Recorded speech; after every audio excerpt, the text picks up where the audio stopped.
pour tout, je répète, pour tous ceux qui sont intéressés de faire l'exode, écrivez-moi un email. Alors une fois qu'on a dit ça, que dit le Conseil français du culte musulman? Alors pour lui, ce n'est pas un signe religieux, au sens où ce vêtement ne s'impose pas femme musulmane. Parmi ces tenues, les abayas, de longues tenues traditionnelles musulmanes qui couvrent le corps. On va parler d'abord de l'abaya avant de parler de sécurité avec vous, David Lebars.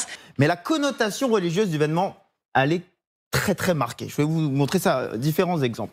Le ministre de l'Éducation nationale s'attaque à l'abaya, ce vêtement islamique, Gabriel Attal, et allait expliquer que non, une abaya, c'est une tenue confessionnelle, quand en plus on vient filmer un CPE, quand il vous demande de l'enlever. Voilà le site sur lequel je suis allé, qui vend des vêtements musulmans. Il y a quand même différentes couleurs. Voilà, mais regardez, l'abaya, elle se trouve entre le burkini et le hijab. Au moins une réponse. Sur la question de l'abaya, l'abaya, nous avons toujours été très clairs. L'école, c'est le lieu, c'est un temple de la laïcité. Nous allons donc parler de l'abaya. L'abaya sera interdite à l'école. Je disais tout à l'heure que le gouvernement a peut-être eu une illumination cet été parce que c'est considéré comme une tenue religieuse. Donc l'aspect religieux, il est quand même assez marqué. Vous noterez qu'à chaque fois qu'il y a un visuel d'une abaya, vous avez un voile qui est ajouté.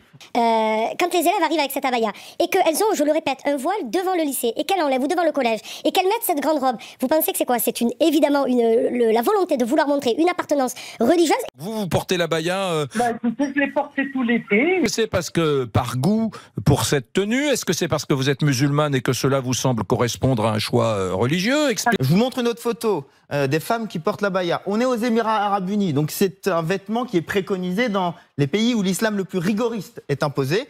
Bonjour Patrick, bonjour Laurie, bonjour à tous. Oui, alors vous revenez sur l'annonce de Gabriel Attal d'interdire les abayas. Gabriel Attal a donc annoncé hier l'interdiction de l'abaya à l'école et la fin des épreuves anticipées du bac en mars. On va commencer par parler de l'abaya. Et puis, je vous montre ceci. Ce sont des influenceuses qui préconisent le port de l'abaya dans les collèges et les lycées français. Dans l'actualité française à présent, le ministre de l'Éducation nationale, Gabriel Attal, l'avait déjà annoncé hier soir. Et bien ce matin, il a justifié à nouveau l'interdiction du port de l'abaya. Quelques jours de sa première rentrée en tant que ministre de l'Éducation nationale, Gabriel Attal détaillait hier les orientations choisies pour l'année. Et parmi elles... Je vous annonce, j'ai décidé qu'on ne pourrait plus porter l'abaya à l'école. Vous voyez qu'à chaque fois, ces jeunes influenceuses sont des influenceuses musulmanes. Donc l'aspect religieux de l'abaya, il est quand même très marqué. Oui. Le prochain départ, pour moi, ça sera à partir d'octobre ou novembre. Donc dans pas longtemps.